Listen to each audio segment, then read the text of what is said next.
మీకు ఇది తెలుసండి, మన ఇంటికి అతిథి వచ్చినా సరే మనం వాళ్ళకి భోజనం పెట్టకుండా మనమే తింటేనంట, మన ఇంటి ఇల్లిపాది తింటేనంట కృమిపూయ అను నరకమున పడేస్తారంట మనం చనిపోయిన తర్వాత.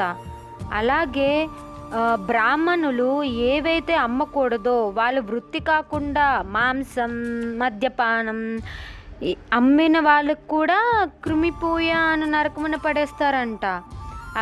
అలాగే పిల్లి, కోడి, మేక, కుక్క, పందిని పెంచిన వాళ్ళకు కూడా ఇదే గతంట. అంటే వాటి స్వేచ్ఛను హరించి బంధించి ఉంచుట మహాపాపమంట. ఇంకొకటండి, జ్యోతిష్ శాస్త్రం చదవకపోయినను తగిన జ్ఞానం లేకపోయినా జాతక ముహూర్తములను చెప్పు దొంగ పండితుడు ఎక్కడంట తెలుసా, అధోముఖ నరకమునందు పడేస్తారంట అతన్ని.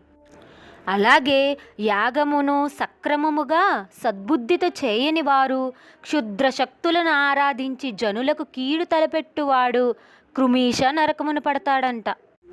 అలాగే దైవమును నమ్మక దూషించువారు, బ్రాహ్మణుల ఎడల ద్వేషము కలిగిన వారు, మాతాపితలను పూజించని వాడు, రత్నములను శ్రేష్టమైన వస్తువులను పాడు చేయువారు క్రిమి భోజనమను నరకంలో శిక్షలను అనుభవించెదరనంట.